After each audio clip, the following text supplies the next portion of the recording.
So, a very good afternoon to everyone. Uh, so we would just begin. There is some technical issue. I have to admit a few participants in today's meeting, and that is why there was a 5 minutes delay. But what I'll do is that let us start, and eventually I'll keep on admitting others into the meet. So, a very good afternoon, everyone. I would like to say I'd like to welcome the speaker of today's session, Dr. AJ Urfi, all the faculty members present here, and the participants in this lecture session organized under the theme Biodiversity and Conservation. On behalf of the Department of Environmental Studies and the IP College community, I would like to extend my sincere thanks to Dr. AJ Urfi for agreeing to deliver a talk in this session.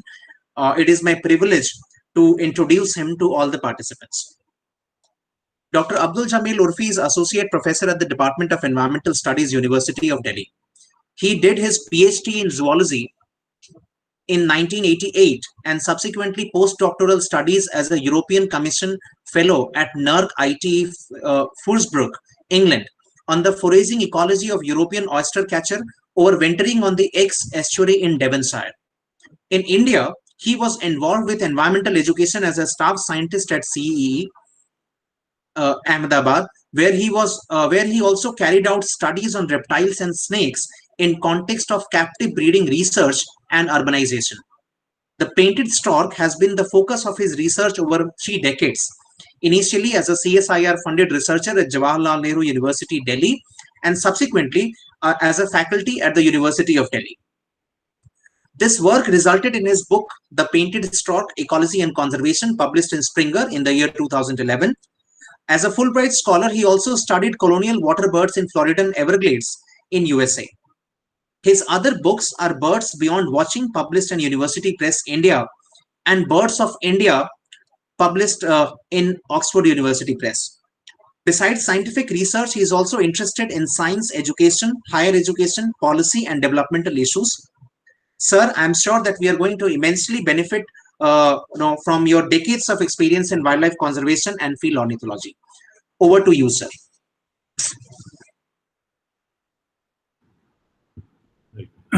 Thank you, Dr. Naveen.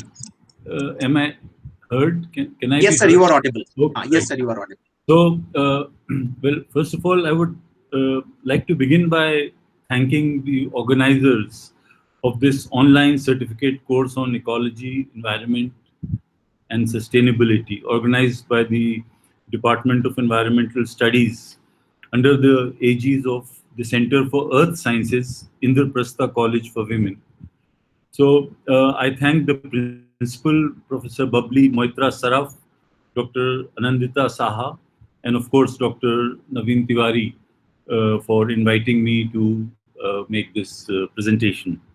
So if I can have the slides, please, Dr. Naveen.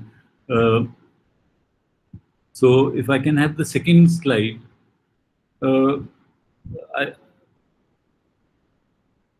So, I mean, bird watching is becoming extremely popular today. And one may ask the question, what are the reasons why bird watching is becoming extremely popular in today's times? Well, of course, the first reason is that we are all becoming more and more alienated from the natural world due to our busy lifestyles, urbanization, gizmos like mobile telephones and, computers and whatnot. So all of it is making us alienated from the natural world, and there's some sort of a natural human urge to go back to nature, and bird watching, since it takes us out in the outdoors, provides a channel for such types of for such a yearning. So that is the main reason. But of course, there are other other factors could be involved. Other factors might be responsible for it as well. There's more leisure time which people have nowadays. There's more disposable income, so on and so forth. But the fact is that bird watching is being done at a enormous, extent. I mean, there are bird watching fairs that are being organized all across India. And in this picture, you see a bird watching fair in the city of, I think, Jaipur or perhaps Udaipur. So in Rajasthan, Tamil Nadu, Gujarat, all different states, bird watching fairs, bird counting events, birdathon as it is called, you know, uh, uh, sort of paraphrasing a marathon. So such type of activities are becoming more and more common nowadays, and as young people especially are stepping outdoors and enjoying this as a hobby. So if I can have the next one, please. uh, so from the point of view of environmental education, bird study is a fantastic tool because birds are visible, diurnal, and active creatures. So they are easy to see and identify and count. So that explains why, that partly explains why bird watching is becoming so popular. Next one, please. But I mean, as humans, we are no strangers to the natural world and particularly to birds. They exist in our imagination like no other creature does. Large mammals such as deer, elephants, tigers, lions, etc., are of course very glamorous creatures, but you don't really encounter them in your day-to-day lives. I mean, to see a tiger, for instance, you have to go to a jungle, and even once you're inside the jungle, you're not very sure of sighting a tiger. Same, I mean, elephants are of course big creatures, and you're likely to see them. But again, in their natural habitat, so you have to actually go to the natural habitat. With birds, it's not like that. I mean, you see them all around you, in trees, bushes, wetlands, ponds, so on in your garden, so on and so forth. So, fishes, I mean, the best place to see fishes is in a fish market. But you generally don't do fish watching as you do bird watching because fishes are beneath the water. So, I mean, this picture shows how popular birds are as objects of depiction in on, say, goods ferrying trucks. So these are three different images. One is that of a, egret-like bird. Another is a swan-like bird, and the third one on the extreme right is of a falcon or a bird of prey. So different types of bird depictions are there. And if we go to the next slide, we come to realize that birds figure so often in myths and stories and legends. For instance, this picture shows a very common Hans Christian Andersen's fairy tale, which propagates the myth of storks helping in some ways to deliver human babies. And that finds an outlet in, the depiction of a stork carrying a baby in a bundle on greeting cards, for instance. So there are other examples as well. And in India, for instance, as the next slide shows, birds are venerated in different parts of the country. So this picture shows a particular site in Rajasthan known as Khichan, which is a small town between Jodhpur and Jaisalmer, where these migratory cranes, numbering thousands, they are on passage through this particular village. And here, this man, Ratanlal Malu, he's known as the bird man of Khichan. He has, on account of largely on account of religious sentiments, he has been single-handedly involved in protecting these cranes by offering them food grains and for feeding them. And I mean, this is a site really worth seeing once you go to this place, this village in Rajasthan known as Kitchen, where you see extremely dense flocks of these birds flying all around. And I mean, it's a sight, it's a wonderful sight. So, so these are all instances of how birds exist in our popular imagination. But then, of course, as scientists, we know that birds, and if we can have the next one, please, we know that birds uh, have served as extremely valuable models for studies in biology, ecology, evolution. Uh, I mean, this is a textbook example which I'm giving here. That uh, how birds figured in the formulation of the theory of evolution by Charles Darwin, the natural selection theory. And the trigger for that was the birds belonging to a particular family of finches, which Charles Darwin encountered when he went to the Galapagos Islands. So, Galapagos Islands are in the Republic of Ecuador. And if you recall, uh, Charles Darwin made a historic voyage aboard the ship HMS Beagle, which traveled, all across the world. And it was during this voyage that Charles Darwin encountered. He really began thinking about how new species come into existence, and what is basically the evolutionary processes. And a study of the finches that were found on different islands. So what Darwin noticed first of all was that there were different islands, and each island had a separate or a distinct species of a finch. So they all belonged to the same family of birds, and yet they were different species. So they must have diverged from a common ancestral stock, and that is what made Darwin think about the processes that were involved. And he hit across, I mean, the solution or the answer was that first there is geographical isolation, which leads on to reproductive isolation, and over a long span of time, this leads to the formation of new species. So the idea behind this example is to sort of illustrate that how important a role birds have played as models in various branches of biology. And if I can have the next slide, this shows the case of another example from population biology.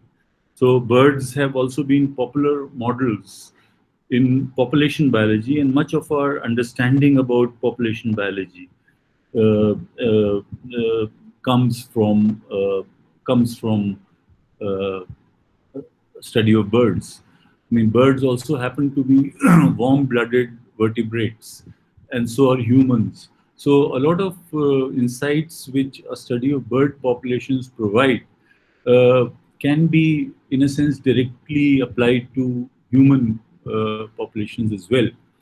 And one of the important concepts in population biology is age-related survivorship of different cohorts in a population. And this knowledge is extremely valuable in a human enterprise, which is,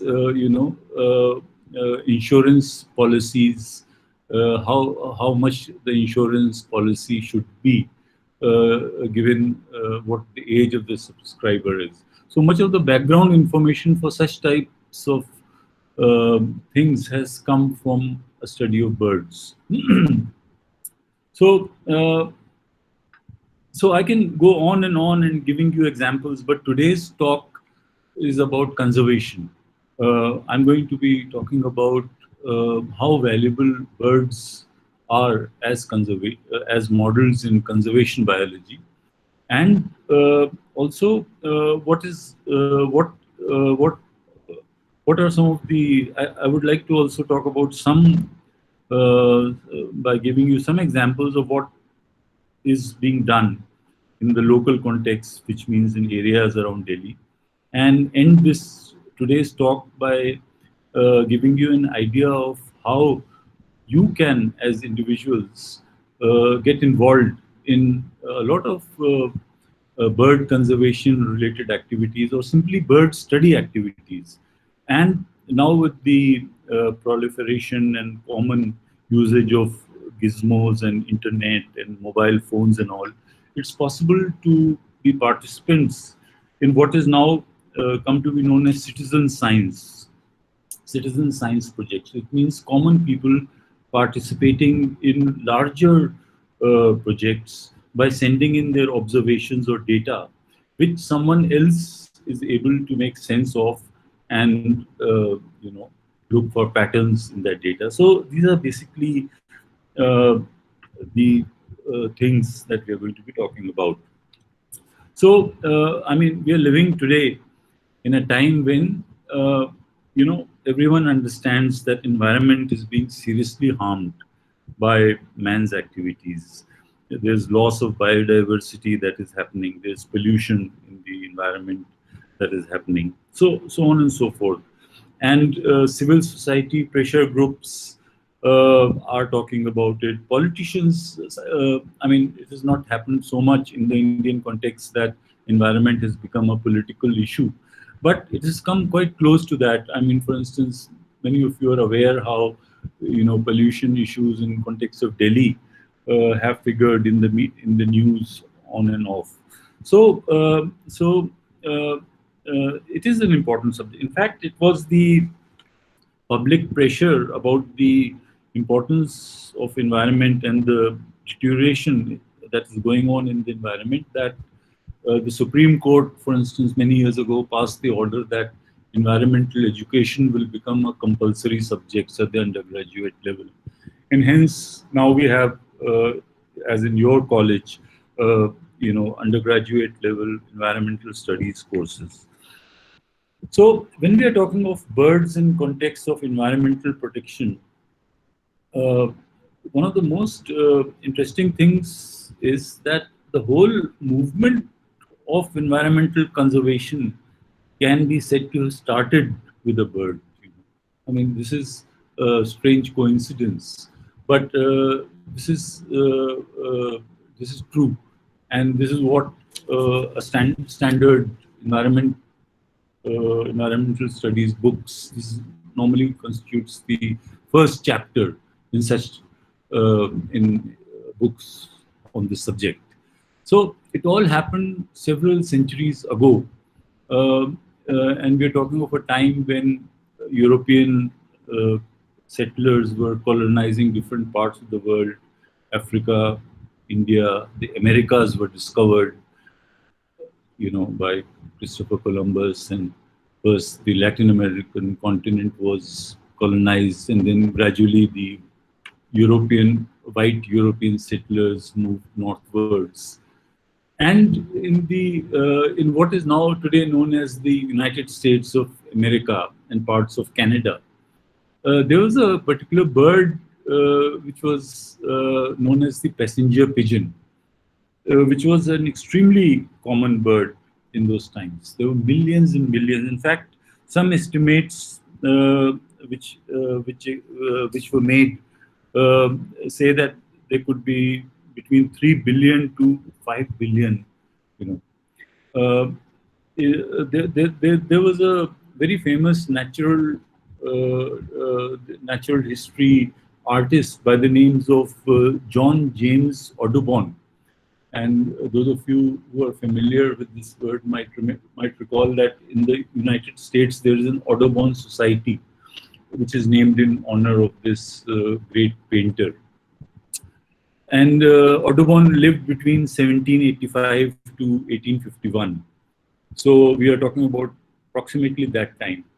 And Audubon mentions somewhere in his writings, in his diaries, that these passenger pigeons were so numerous in number, so large were their flocks, that if a flock of the passenger pigeon happened to fly overhead, then for several minutes the sunlight, the midday sun, would be blocked and it would become totally dark. So you can imagine the density of those flocks and the huge numbers of birds that existed at that point of time. And then after such large numbers, possibly between 3 billion to 5 billion, there was a extremely rapid decline uh, uh, between 1800s to 1870. There was a decline, and then an extremely sharp decline from 1870 to 1890.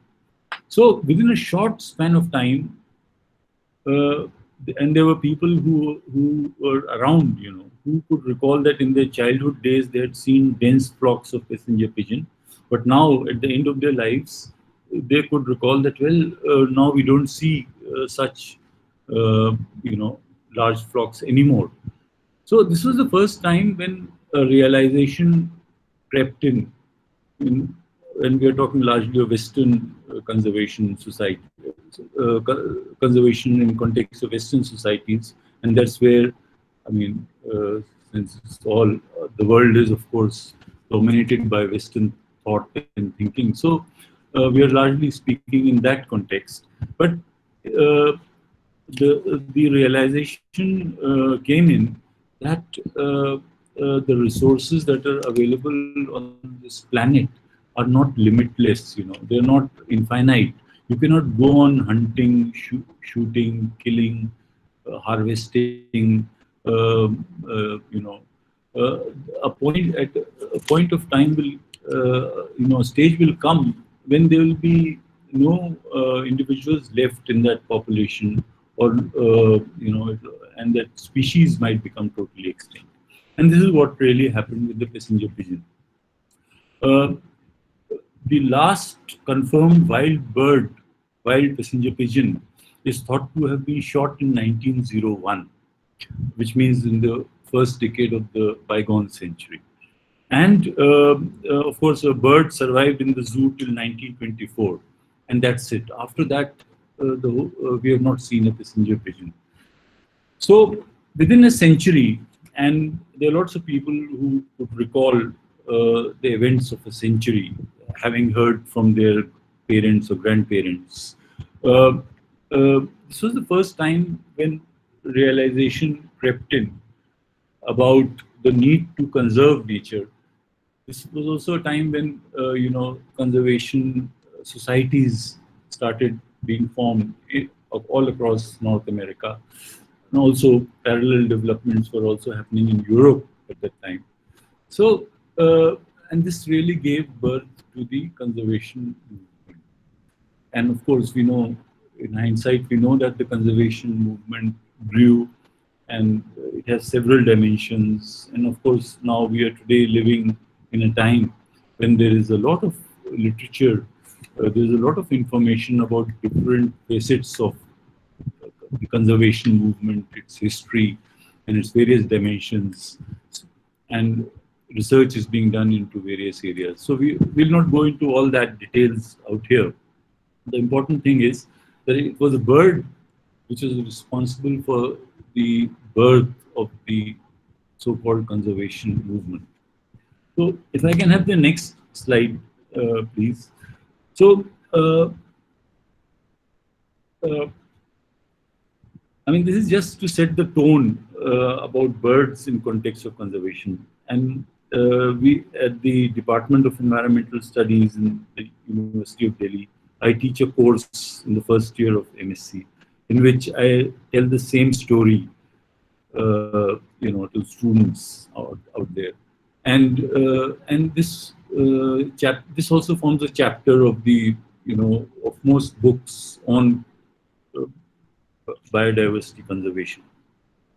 But from this background, let us now come to the local context of Delhi NCR and take some examples of how birds, what can we say about birds suddenly declining in numbers, and what are the factors responsible for such declines.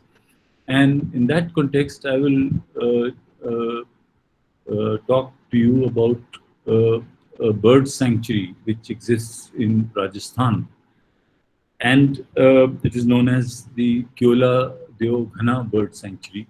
Many of you might have been there or heard about it.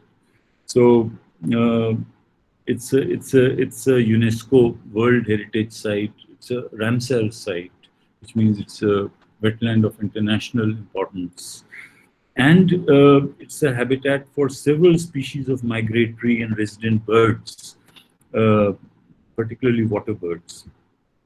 So, in this sanctuary, let me talk about a particular species of bird, which is known as the painted stork, a bird which I have been studying for a long time, and so has been Dr. Naveen Tiwari, who has been involved in a study of this bird for a very long time. This is how it looks like, and both the pictures were kindly passed on to me by Dr. Tiwari, and they're very beautiful pictures, both of them taken at at Bharatpur itself. The top picture shows a painted stork flying across the sanctuary, and the one on the right, the larger picture, shows the nesting of these birds, the kind of nests that these birds build. You know, they make platform nests on the top of trees which are growing in the marshes. So this is just nice. So if and very often the next picture will show you, and very often these birds, they just reuse the nests of the last year, and they keep visiting the same site again and again for nesting purposes. So the next slide shows you a picture of a painted stork carrying fresh,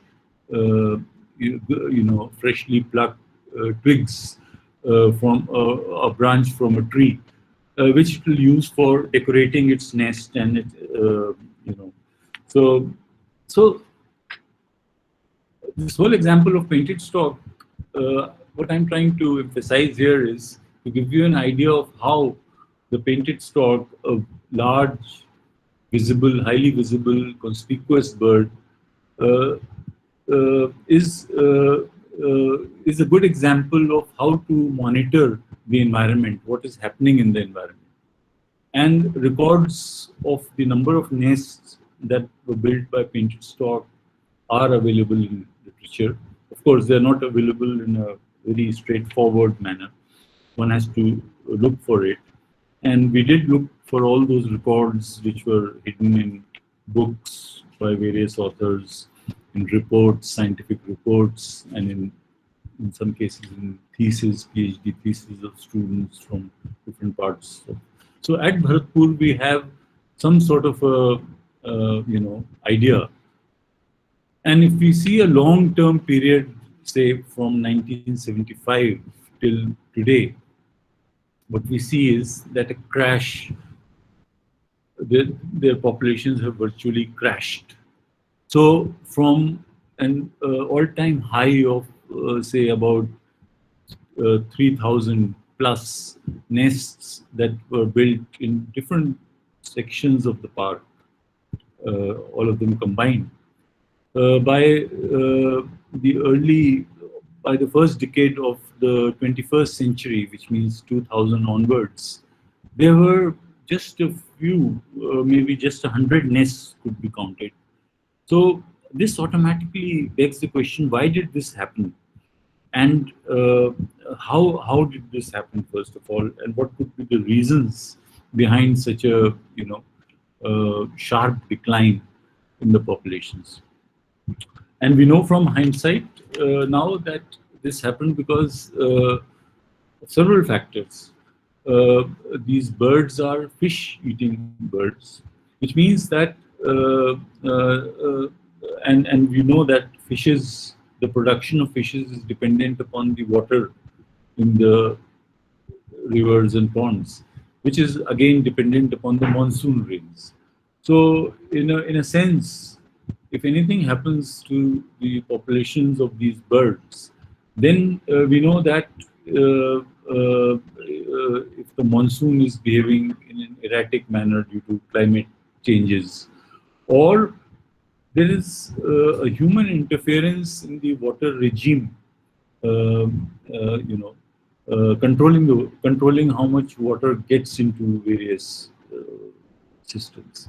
In this case, we know that there were all sorts of attempts to regulate the water amount of water which entered the park, because an influential lobby of farmers, agriculturists, and naturalists on different types of interests were there, and which led to a complete failure of how much water could get inside the park. And that is largely responsible for the crash of the population, because no water was actually getting into the park. So, this is a good example to illustrate how good birds are as indicators of changes happening in the environment around them. And I mean, these are all fish-eating birds, and fishes, as we know, uh, are dependent upon the monsoon. So, if I can have the next slide now. Uh, this is another example of birds uh, as indicators of the environment, and the studies in which birds have figured uh, as prominent indicators of the environment, and conservation studies broadly. And in the previous talk by Dr. Gopi Sundar, I mean, he spoke about how the presence or absence of birds in different localities, simply the patterns of their occurrence in various types of urban habitats is meaningful. He showed you a lot of wonderful slides about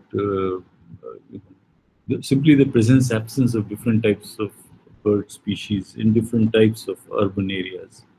And here, this is a picture from a study done in our group, and the lead author of this study was Dr. Naveen Tiwari. And we studied the occupancy of the commonest terrestrial birds of Delhi. And these various maps show which are some of the most common and widely distributed birds, and which are the birds which have a very patchy distribution, which means that they're distributed in certain patches. So such type of study helps in an overall understanding, which can lead towards taking conservation steps. So the pigeon, as the first picture shows, is ubiquitous. It's found all across all the grids that we used in our study. In every grid, it was detected as being present. The same was not the case for some of the other species like the weaver bird and all. And interestingly, birds like the barbet, which is a very common bird, and which you hear quite often, it's a fruit-eating bird. I mean, that had a distribution which more or less coincided with the type of urban structures that exist in Delhi. So in Delhi, we know that there's one part of Delhi which is an extremely well planned Lutyens zone, in which there are large old British style bungalows with large gardens, and plenty of fruit bearing trees, especially ficus trees, which is particularly which is a favorite of the barbets. And interestingly, these results showed that the distribution of the barbet coincides to a very large extent such types of areas. So, if I can have the next slide, uh, in the top, which yeah, these are just some of the pictures of different types of urban habitats that exist all across Delhi. I was talking about the Lutyens zone.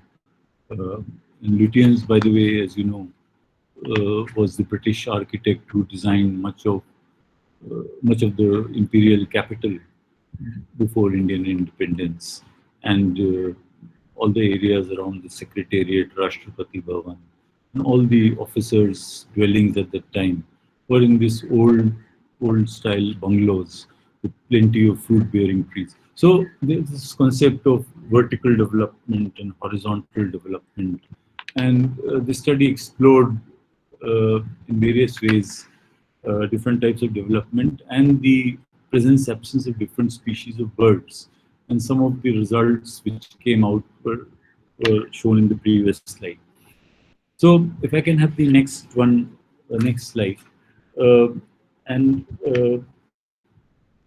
the next slide shows a lot of the common birds which are seen in an urban context. And here again, Dr. Gopi Sundar in the last lecture spoke about the fact that uh, in today's context, we are increasingly living in a world in which most of the biodiversity or much of the biodiversity exists outside the protected areas network. So, as he explained very nicely in his talk last week, uh, many of the a lot of species of birds as well as other uh, forms of biodiversity now exist outside the protected areas network. Uh, what are the factors behind it? Whether the protected areas themselves are shrinking in their size, forcing a lot of birds to come out of the protected areas. I mean, we keep hearing stories of tigers, leopards, and other such types of mega fauna being found outside the protected areas in sugarcane fields and so on. But since birds are so easy to monitor and study, Dr. Gopi Sundar in his lecture was able to explain the point much more uh, in a much better manner last time around. So let us now talk about some of the common birds in an urban context, in the context of Delhi. And here let us zoom in on Okhla Barrage Bird Sanctuary, which exists in South Delhi and which exists at the confluence of where the river Yamuna leaves the state of Delhi and enters the state of Uttar Pradesh. So we have areas of Noida on one side, and then as the river goes downstream. So Okhla Barrage Bird Sanctuary is a extremely important habitat for various types of birds. Three vulnerable IUCN, which is vulnerable is an IUCN category, near threatened and vulnerable. So three vulnerable species are found there: the Indian skimmer, Bear's pochard, and the bristle grassbird. Six near threatened species are found there, which also includes the painted stork, about which we have already spoken. So all in all, a lot of important biodiversity exists in that area. Now, with this background, let us ask the question that, well, do we have any evidence that the bird populations or the number or different species of birds, are they declining in number because of the onslaught of urbanization? Is such a thing happening?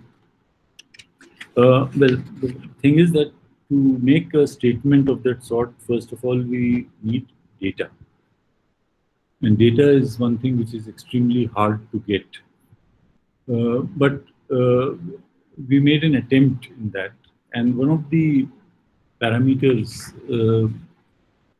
by which useful comparisons can be made uh, temporally and spatially, which means one can ask the question that, well, has the diversity, species diversity of birds in this particular patch or this particular area, has it changed over, say, a 10-year period or a 20-year period or over a century, and so on and so forth? It all depends on what sort of data is available to you. And you may use a variety of indices to uh, calculate, to have a numeric estimate of diversity. Simply the number of species in a sample is one estimate. One can make the exercise slightly more sophisticated by by using other types of indices, and a few of them are shown here. The message of this slide is that whatever index or sample, or whatever index you choose, over a 10-year period shown here in this slide, there was a decline in the number of species at Okhla Barrage, and correspondingly a decline in diversity indices. So, so something is really happening because over time. And is it right to say that all of it is happening because of urbanization, because of the fact that there's an increase in built-up areas in Delhi, or because there is so much of pollution all around? And of course, I forgot to mention that there's a graph on the right-hand side which shows a mathematical way of known as rarefaction, and which basically came with the same result, that there was a decline in the number of species. And anecdotally, we know that a lot of species that were once found at the Okhla Barrage are no more to be seen. And one of the birds in question is this bird, the Sarus crane, about which Dr. Gopi also spoke about in his talk last week. It once used to be regularly sighted at Okhla Barrage, but of course now with lots of you know uh, flyovers having been built, especially the one at Ashram, the one which connects Ashram to Noida, and lots of other construction in that area. A lot of species have discovered, and from anecdotal accounts, we know that a lot of species like the Sarus crane have disappeared. And from the data available through various reports and all, and if we do a calculation of diversity indices, we know that a decline of diversity has happened. But whether we can always establish a cause-effect relationship between the expanse of urbanization and decline in either the diversity, or in the case of populations, is often a very tricky matter. So, and I will show you, and I will talk about that in the next example, what a tricky thing is. And as environmental scientists, as ecologists, and or as ornithologists, how careful we need to be to interpret the results which come out from such studies. I mean, we're in the context of population, for instance, we have seen the example of painted stork at Bharatpur, and it was a clear-cut crash of the population numbers, or the number of nests that were observed at Bharatpur.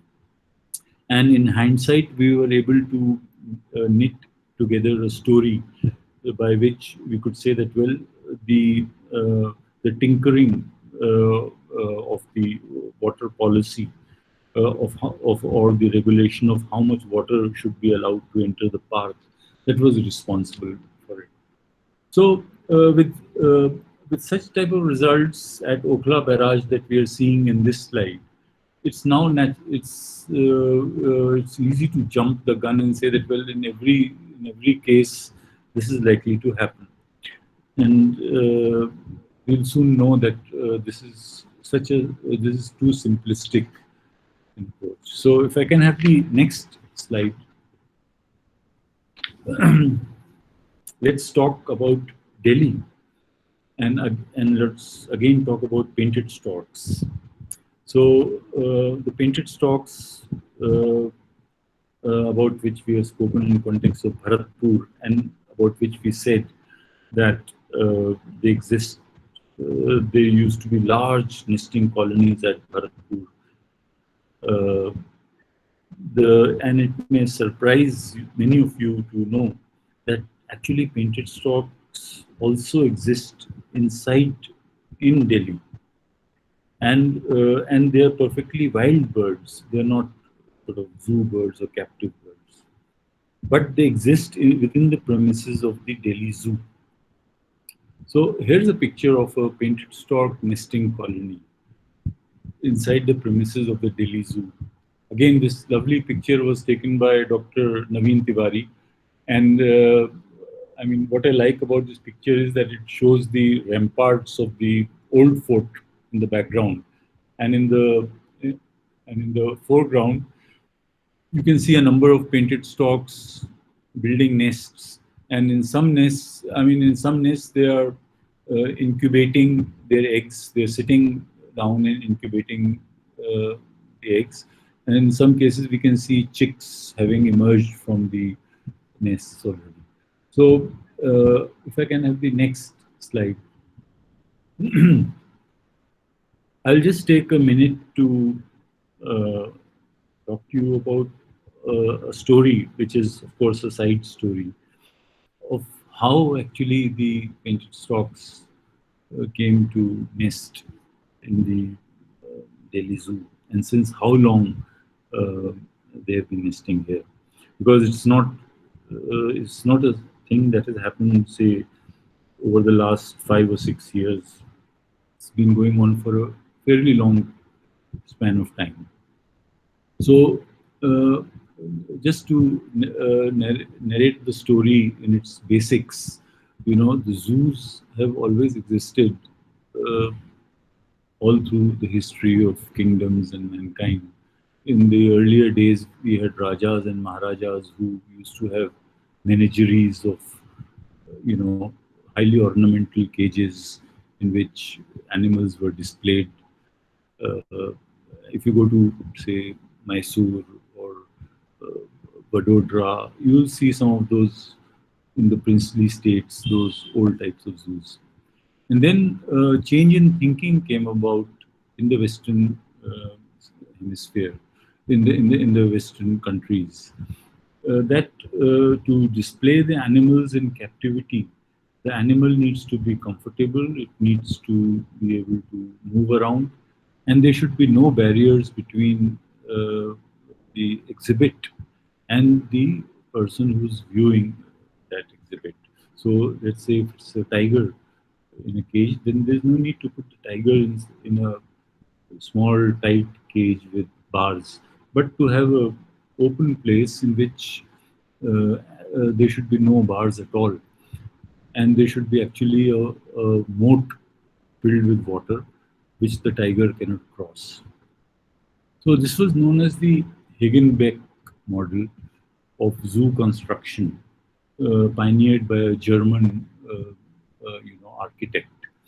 And in New India, yeah, after independence, 1947, there was a need felt for creating a national zoo or a new zoo, and the committee which sort of set up the National Zoological Park at Delhi did a lot of research. They visited a lot of countries, and they decided to adopt the Hagenbeck model, in which, as the map in this slide shows, the Delhi Zoo is basically spread across a very large area, in which there are a large number of canals which dilate at some points and expand at some points. So, which means that there is provision for having ponds in some cases and just a small narrow moat in different cases.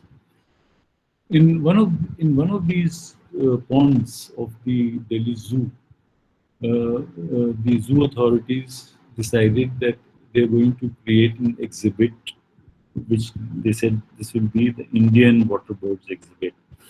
So they planted a few trees on an island, Prosopis juliflora trees, and they uh,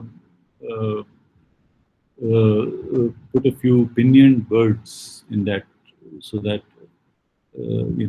to provide some sort of a display to the visitor. So all this was done in 1959, when the whole zoo construction was complete. And in 1959, sometime in August, September 19, same part of the year, in 1959, uh, the it so happened that a flock of painted storks just flew around the zoo. They did not descend down into the zoo premises, but from 1960 onwards, a very large contingent of painted storks came in, about 400 in number. And from 1960 till today, there has been an uninterrupted, continuous nesting of the painted storks in the Delhi Zoo. So all that is very fine, but from the point of view of a ecological scientist, this is also a wonderful model to study how a population at a population level, a population of a bird, a fish-eating bird, is behaving in context of urbanization that is happening all around it. So, uh, so population biology is all about numbers, and numbers which we see in context of a in a temporal sequence. So what happens over a span of time, and how do those numbers change? That is something of great interest to a population biologist. So in the case of Bharatpur, we have seen how populations change, and now let us see what's happened in context of the Delhi Zoo painted stork population. So the next slide shows uh, the location of Delhi Zoo. This is a Google Earth image, and you can see the zoo marked out in yellow out here. Towards the north is the old fort, uh, and you in the previous pictures you have seen the ramparts of the old fort building behind the nests of painted storks. And of course, towards the south is another famous historical monument, the Humayun's Stone. So the zoo is sandwiched between these two historical monuments, and it is on the western bank of the river Yamuna. So, and the river Yamuna flows just 1 kilometer away from the zoo, as you can see in this picture. Now, of course, uh, a bridge has been created, which is known as the Nizamuddin flyover, which connects Delhi to Noida and various other parts of the Trans Yamuna colonies. So, so this is an excellent place for the nesting of painted storks. For finding food, they don't have to go very far.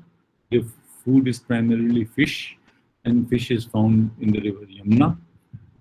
Of course, the Yamuna is getting heavily polluted, so that's an altogether different issue, whether the painted stork eat the polluted fish and how much of the pollutants are entering inside their bodies and creating other types of physiological changes. That's a different issue.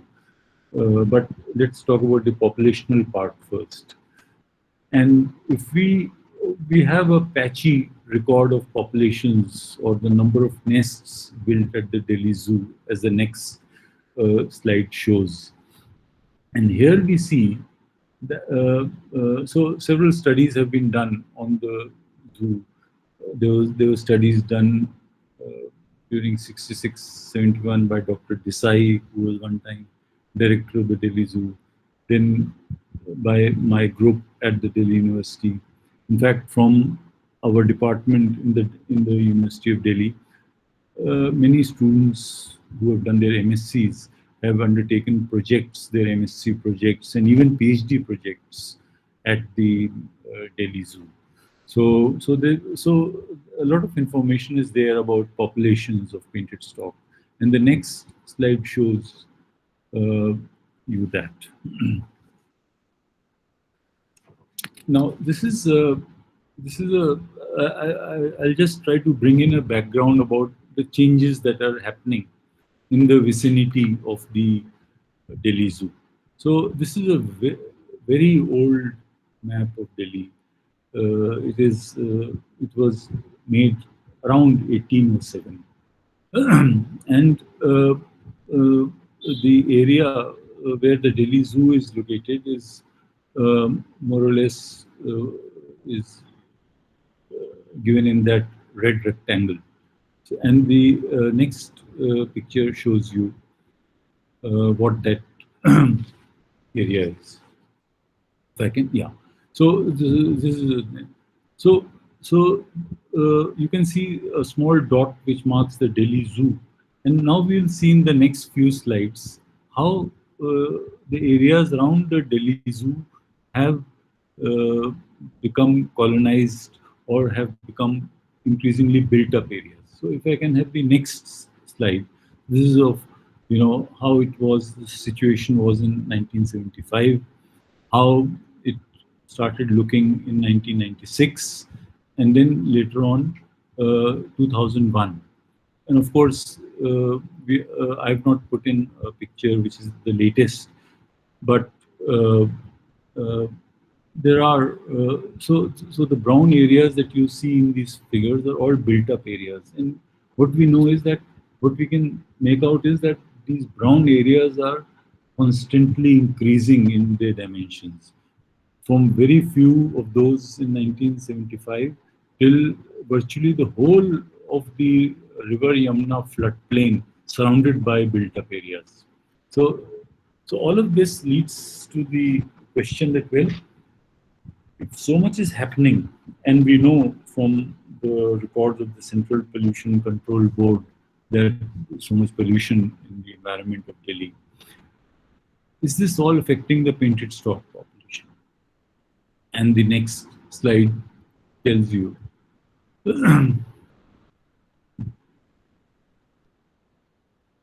Yeah. So the favorite foraging ground of the painted storks is Okla, which is about 8 kilometers away from the Delhi Zoo.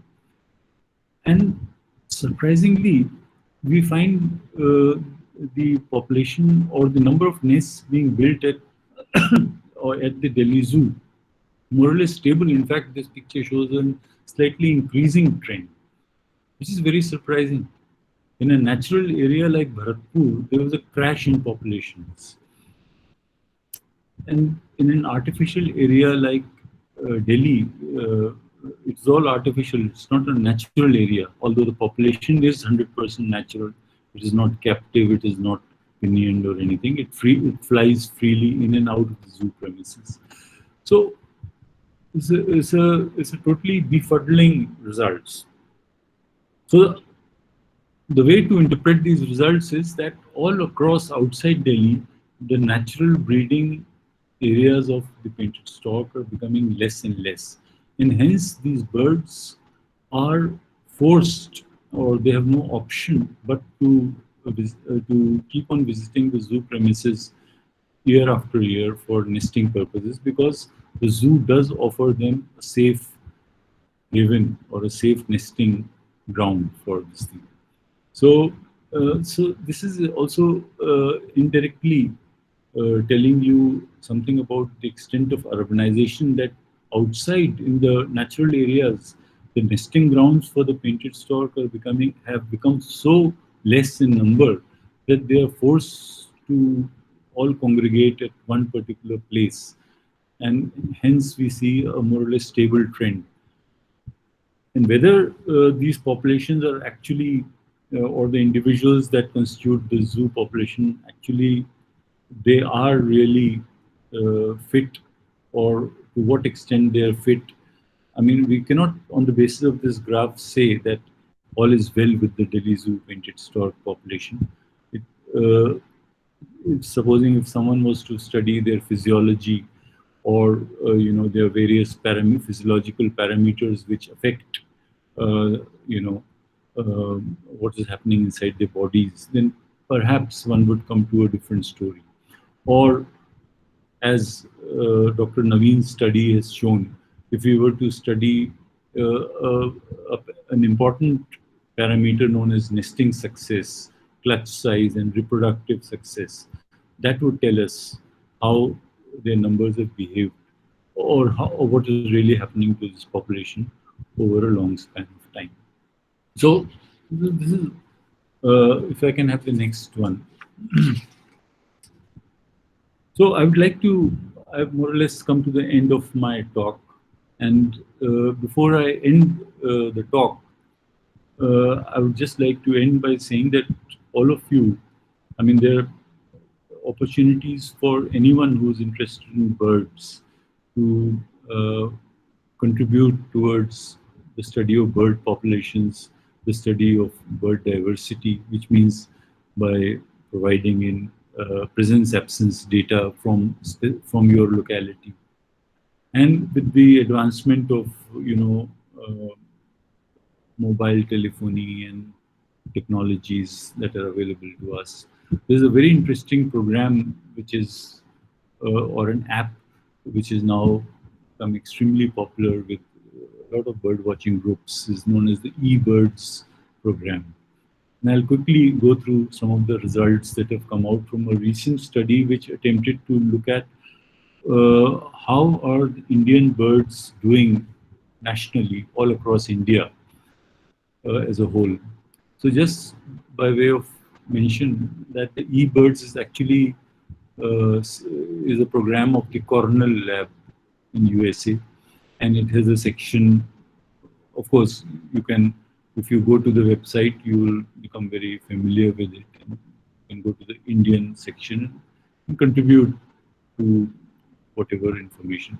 So the next slide will tell you that each bird watcher is unique in the sense that if the information that he provides about birds in his or her own locality is unique on three accounts. First of all, it's the date, which gives you an idea of the season and the year, which is helpful in long-term trends. The second thing is the geographical coordinates are provided. So by collating information across vast spatial scales, geographical scales, it is possible to now look at patterns of various kinds. And then, of course, the species presence absence information. So the first thing that bird watchers normally do when they go out bird watching is to make a checklist of birds that they've seen today or on any day. So a checklist is nothing but presence absence information. So just go through a few examples quickly in the next few slides before I end. So the next picture shows, this is the next one. So if I can have the next, yeah. So using eBirds data, a lot of very standard and very rigorous methods were used in analyzing that data. So those of you who are interested can see the report on your own.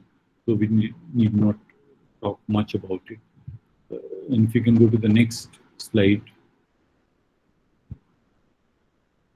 So, I mean, the final report which came out says that, well, 40% of the common bird species of India have remained stable or increased in the long term. 70% have been on the decline in the last. So it gives a lot of examples. And the next slide shows you, I mean, that the flesh-eating birds, or what are known as the raptors, I mean, they have shown a remarkable decline, as is evident from an analysis of the eBirds data.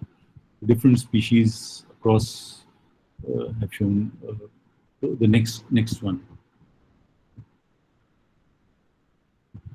I mean, everyone is concerned about the fate of vultures and the story and of course nowadays you don't get to see vultures in the sky anymore, especially the gyps, those species which belong to the genus Gyps, which means the Bengal vulture and the long-billed vulture. So we all know that several decades ago, due to the widespread use of the drug diclofenac, vultures started, the population of vultures started declining, and now, of course, we hardly see any vultures. And the bird and the vulture, which seems to be not so much affected by all these, is this one, the Egyptian vulture. But the gyps species of vultures have all become more or less extinct in various parts of India. And this eBirds report tends to confirm this trend. The next slide. Yeah.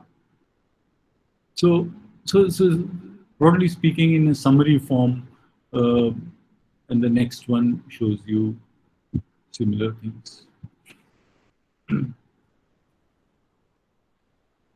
Yeah. PFOW, interestingly, has shown is doing pretty okay.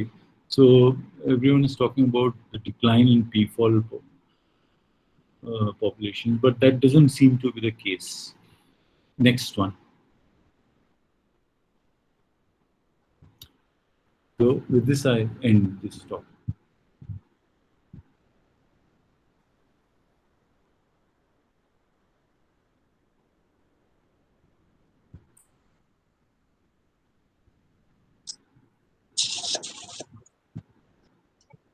Thank you very much. Thank you very much, sir, for this really enlightening and interesting talk, which is sort of give us a very initial idea of how birds and bird watching can also be a popular means of spreading awareness about biodiversity. Now, the information from some of the protected areas like KNP, Kelowna National Park, and Okla Bird Sanctuary that we saw, and how these bird populations have actually been declining in, that was really fascinating to see. In fact. That is the beauty of all these long-term studies, that they come up with all those fantastic graphs where we can actually see the populations declining, and where all these the general reports and the popular articles coming up about the biodiversity decline is actually getting quantified. So it is very important to one thing, I mean, one of the major takeaway from sir's discussion is that to have a long-term study which can sort of give us an idea that how the population has been reacting to various anthropogenic changes over a period of time. Now, I would request the participants and open the participants to have any questions for Dr. Urfi. And what you can do is, I think, the first question we can have directly through the you can switch on your speaker and ask, and others can just type in the question in the chat box, and from there we will just read out the questions and we will try to discuss them over here. So, questions and queries if you have any.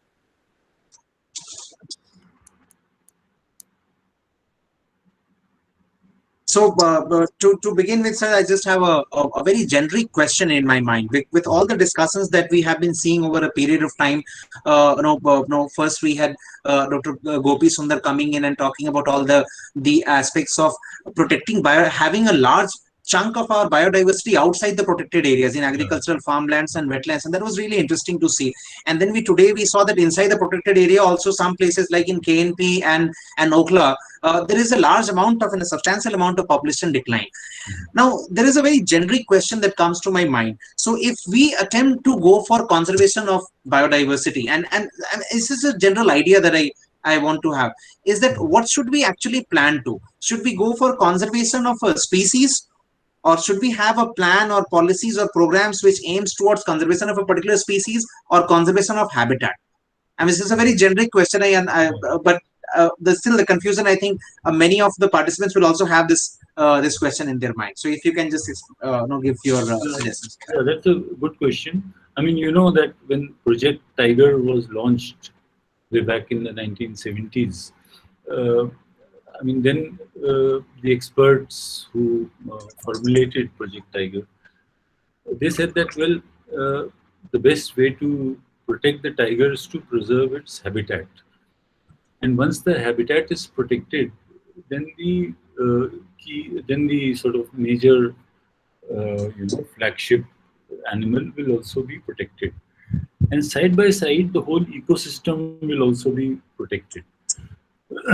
So, I mean, so if you go to any tiger sanctuary or national park where such glamorous creatures such as the tiger exist, of course, the whole effort is directed towards a single species. It's the apex it's an apex predator, and it's all directed towards. It's a very glamorous animal, and lots of important myths and symbols are associated with it. But if you protect such a the habitat of that animal, then simultaneously all the other biodiversity also gets protected. So that is one line of thinking, and this applies to a lot of megafauna that is available. On the other hand, there's also this whole concept in conservation biology of species area relationships, that you go on increasing the area that is available, and the number of species inhabiting it will also increase. And here, a lot of interesting work is going on in conservation biology about the role of small plots of land and how they can, if one cannot go in for large areas, which is often difficult on account of various reasons. If one cannot really have all those, then for certain types of certain categories of birds and other forms of biodiversity, smaller patches can be extremely useful. So that's it, I think. I mean, it depends on what you have in mind. There cannot be a blanket sort of a policy uh, that will, let's say, talk about Delhi, that will sort of plant the whole of Delhi with fruit trees. I mean, there are different requirements of different species of birds.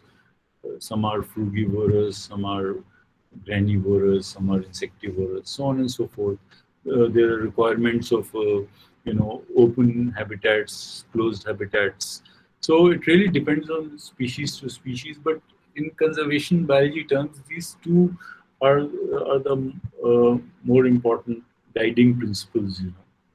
That the whole ecosystem concept and the whole entire habitat concept, and also species area relationships. Uh, Thank you, sir, for answering that question. We have a question from Tanu Sani. Uh, Thank you for this session. With this course, I am inspired to count and report the number of birds in my surroundings in East Delhi, but I don't know the species name. Where hmm. can I find it so that my counting shall be beneficial for the bird watchers and biodiversity conservation? Yeah. So, I mean, yeah, that's a. It's very good that you are interested in, you're getting interested in study of birds. There are lots of books, and perhaps Dr. Naveen can also tell you more about those.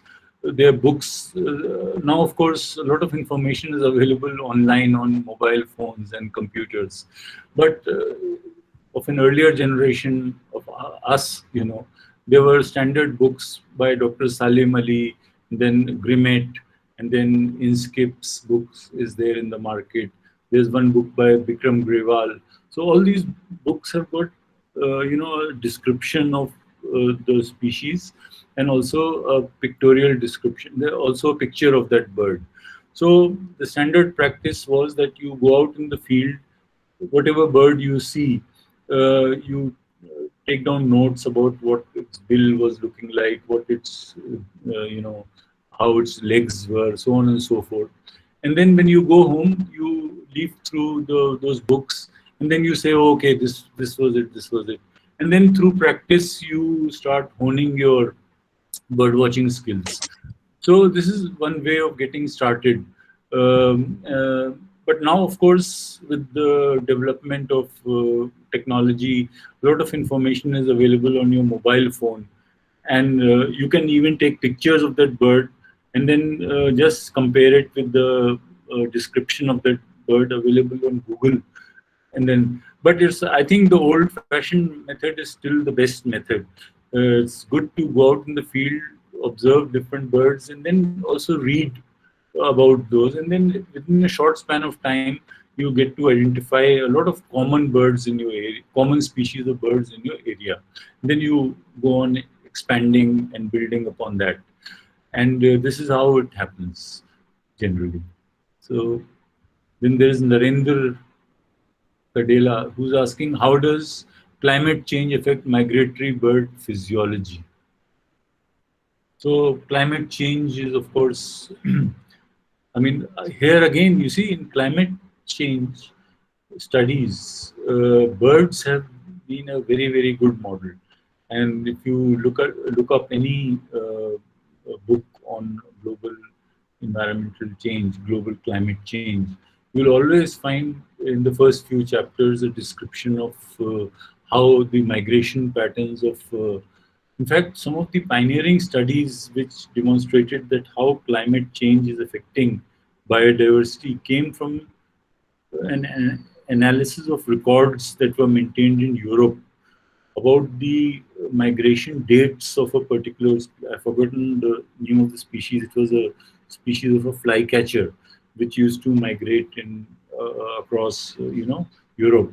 So they noticed by comparison of long-term data, they noticed trends. They noticed like differences in that this thing. So, in the yearly arrival rates or departure rates and so on and so forth, that really started. So, how does it affect the physiology? I mean, that again is a subject of sort of study at the moment. Right. Then Momita Dikshit is asking, thank you for this. How does the mobile network technology affecting on birds population? Yeah, that is something that I mean, a concern has been raised that the decline in sparrows that everyone is talking about, it has something to do with setting up mobile towers and all. As a matter of fact, in our department of environmental studies, a student of ours did took this up as an MSc project, and she sort of we had a device in our lab which could actually sort of estimate how much radiation there is in different localities, and so her project was to go to areas where there were mobile phone towers and record the radiation and then see. So, I mean, our study didn't come up with anything substantial. Uh, so, I mean, talking about this is all within the realm of speculation, I would say. There's nothing, no information is yet uh, by which we can conclusively establish a cause effect relationship between mobile towers and, say, decline in species of birds. This is what internationally one will have to really look up what sort of studies are there. But in the Indian context, there doesn't seem to be any serious study that has been done. Okay, chicken waste in mega cities is also one of the reason for increasing population of carnivorous birds. Yes, chicken. Yeah. Do you mean chicken waste or kitchen waste? I'm not sure here, but certainly, I mean, once in a place like Calcutta, in front of slaughterhouses and all, there used to be a huge population of not only uh, these carnivorous birds like kites and eagles, but also adjutant storks. So certainly that has an effect. Then Somyadeep Roy, can you suggest any project name about birds in MSc Environmental Science? MSc, in our department, I think, I mean, our group is studying using birds as models in various studies. Uh, okay, so Sucharan Moshe Dayan has clarified chicken waste. So, so let's see what others are there. Any other questions? I think there is one question from Momita. I think there is a seconder. Okay, Does yeah. climate change help in increasing of invasive species? Yeah. I mean, as a general rule in ecology, whenever uh, environmental changes happen, the birds or the living organisms that make the best use of the changes are always the invasive species, you know, because invasive species, in terms of their biology, have got certain characteristics by which they can always take advantage of changes in situations, you know. I mean, invasive species have certain biological characteristics, for instance, and I'm not an expert on invasive species, but studies on invasive species of plants and animals will tell you that invasive species generally have a higher intrinsic rate of reproduction, which is known as the R rate. They have got other characteristics, you know, the ability to be generalists in terms of their feeding habits and other things, and not being specialists, you know. So yeah, perhaps, I mean, the question which he's asking is probably right, that climate change is more likely to sort of have an effect on increasing the number of invasive species. Yes. So yeah, any more questions?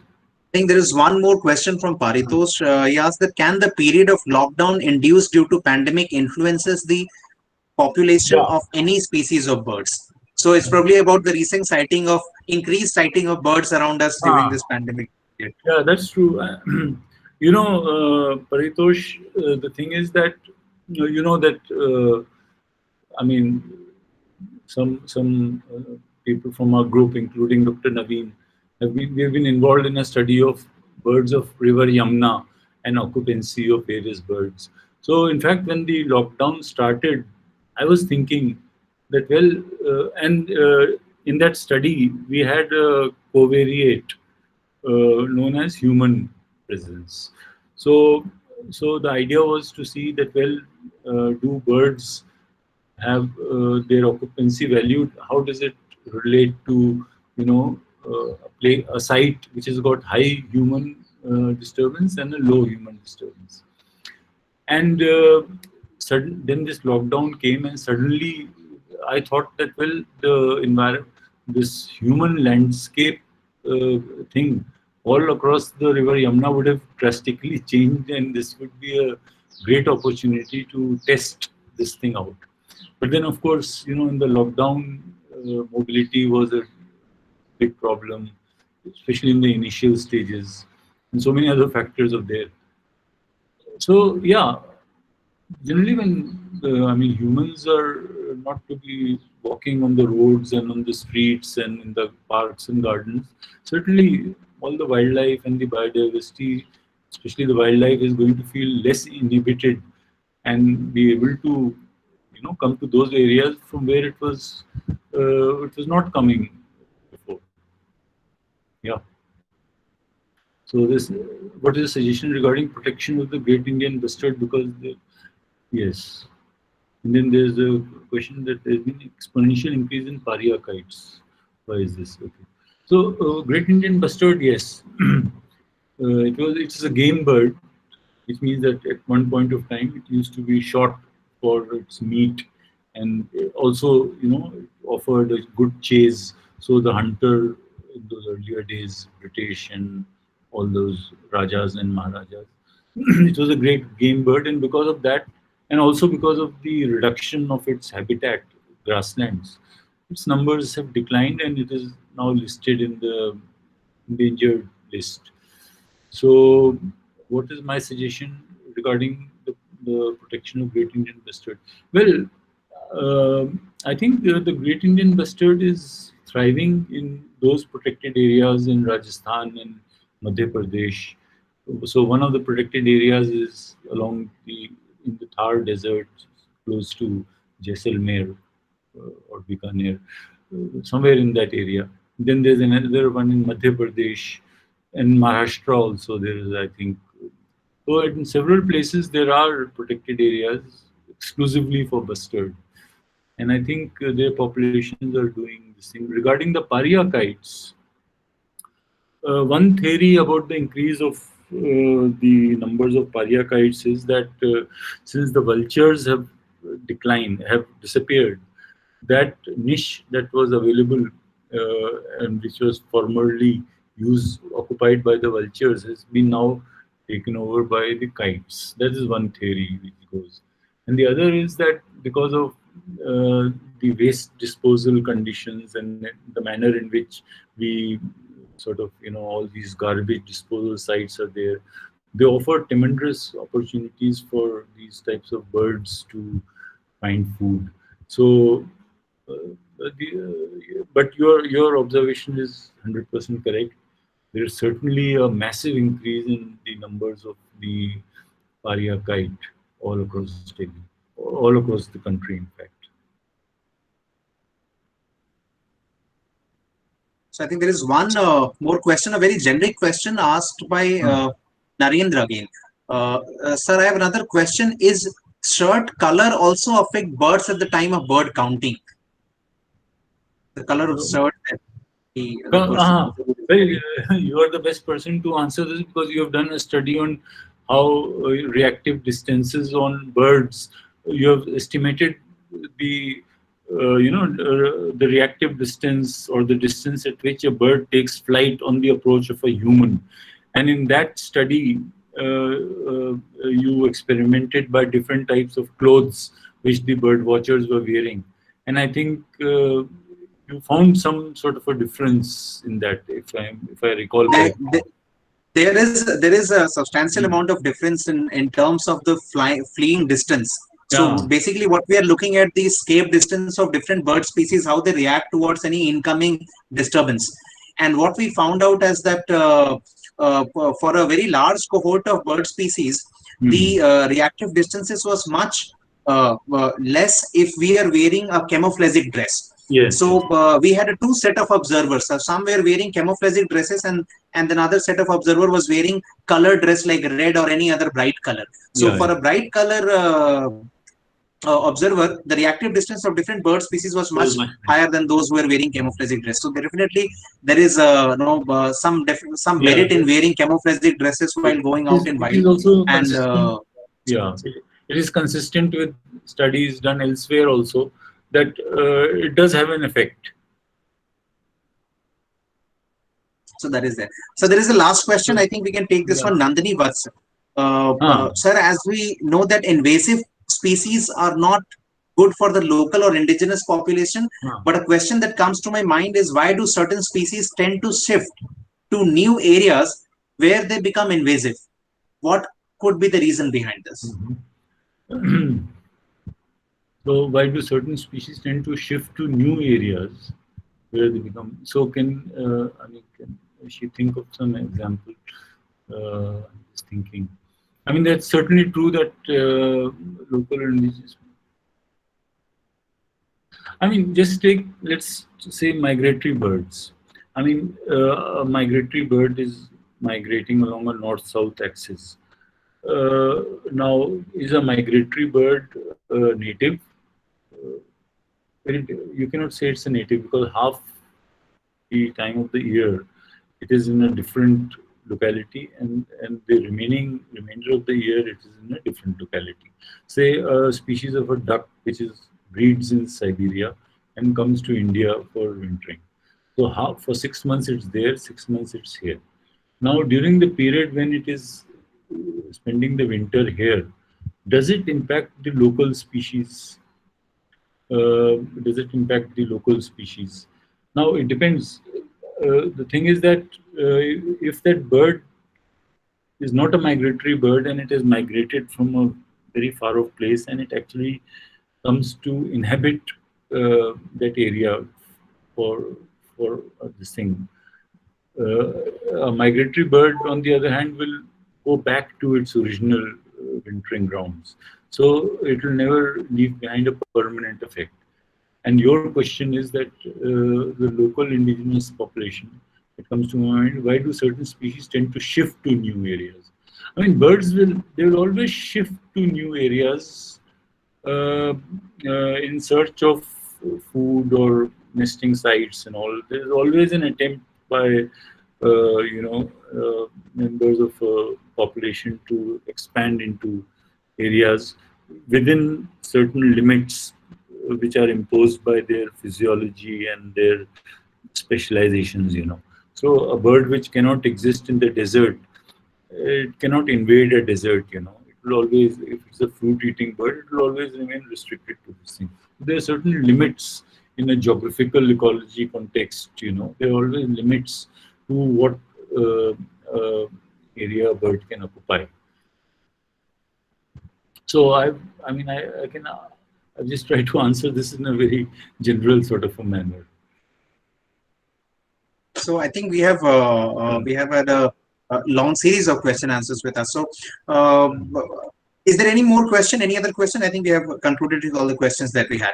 So thank you very much, sir. I will once again like to extend my sincerest thanks on behalf of all the entire IP College community and also all the participants that you have taken out time from your busy schedule, and then you discussed your decades of experience with us, and that was really helpful in sort of giving us a concluding note to this session, because now we are also and now finishing our discussion on biodiversity and conservation theme.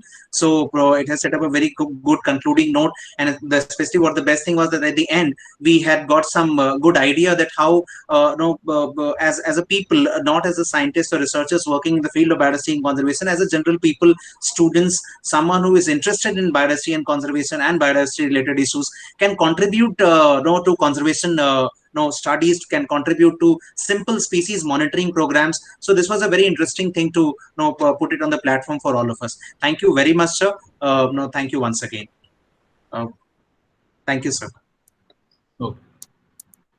So I just have one small announcement for all the participants here, that I think we have concluded the first session, that is the first theme, biodiversity and conservation. So what I'll be doing is that you will have a small assignment on this. So that will be mostly about how you can to summarize everything that we have discussed in the past 4 lectures. So sort of create a small summary, and so which will be, the assignment will be sent to you very soon. And no, if you have any question, any other query that you want to ask me personally, I think this is the time that you can ask.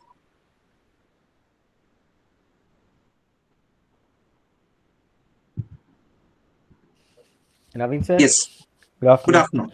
All these videos are available in site, no? Yeah, all the In videos are classes. available on the website. No, everything is there. If you go to the last section of the website, courses website, no, lectures and assignments, you will find your assignment there. You will find your no details of how to write your assignment, and all the lectures are being uploaded over there. I think you Is there just have any to give us word limit? around 2-3 hours of time after a lecture is over to us to process it and put it on YouTube, and the lecture is uploaded there. Okay. Sir, this any limits? I mean, word or papers, pages like that. Everything, the detail of the assignment will be there in the on the website. You just see Okay. the lecture and the assignment section. So the detail, the topic, the word limit, everything will be given there. Okay, sir. Thank you. Okay? Thank you.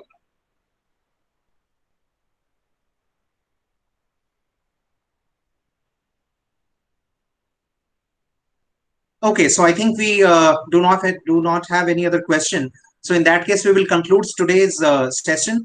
And I would also like to make a general announcement to you, because there was some confusion about this. See, what happens is that sometimes we are inviting special, for special lectures, we are inviting experts from different fields. So based on their availability, we have to shift those dates a little bit. So in those cases, you are notified on time, and I try my level best to notify you on time, and also I send you mails about any changes that happens. I would again request you to go to the website and keep on checking it at least once a day to for any updates that might be coming up. So tomorrow we are going to have another session, and you will very soon receive an invite and no and a mail regarding that. Okay? Thank you.